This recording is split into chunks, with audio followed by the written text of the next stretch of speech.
হিন্দু খ্রিস্টান বৌদ্ধ জৈন আর মুসলমান, শিখ পারসি হিন্দু খ্রিস্টান বৌদ্ধ জৈন আর মুসলমান,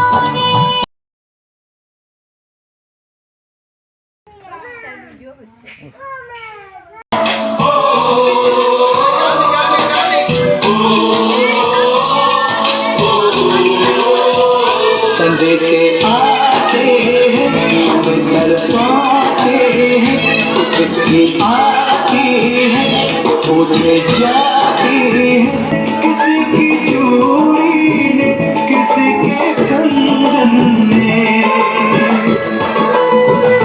किसी के गजरे ने किसी के गजरे ने, महकती सुबहों ने मचलती शामों ने, आती है पूछे जाती है, घर कब आओगे, घर कब आओगे, लिखो कब आओगे, तुम बिन ये घर सुना है।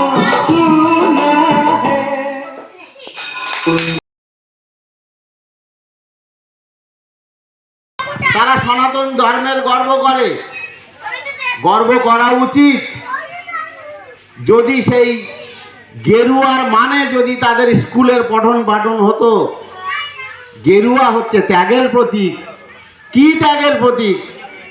ভিতরে যে অশুভ শক্তিগুলো আছে তার ত্যাগের প্রতীক। আমি কি যেগুলো দোষ, তাহলে কারা সনাতনী আপনারা বুঝে যান।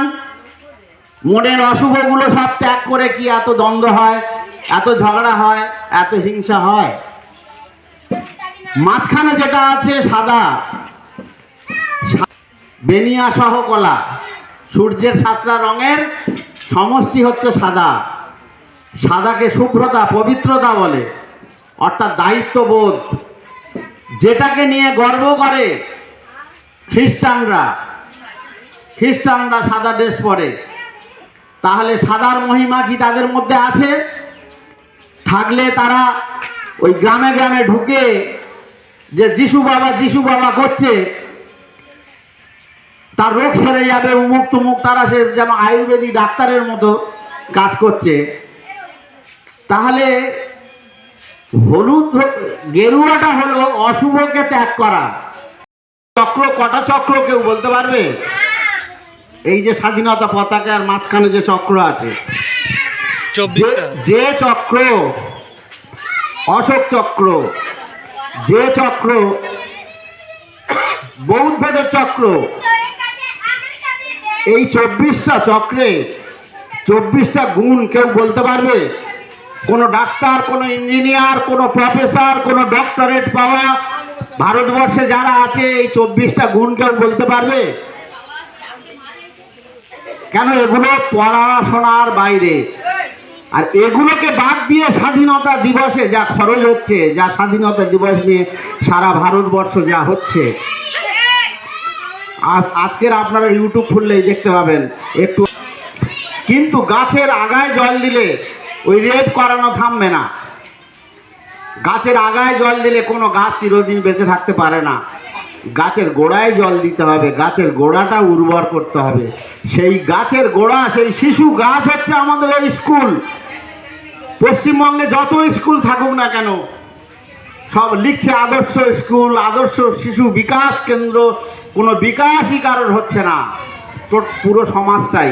আমরা প্রকৃত সেই শিশু মনের বিকাশ আমরা তৈরি করতে চাই।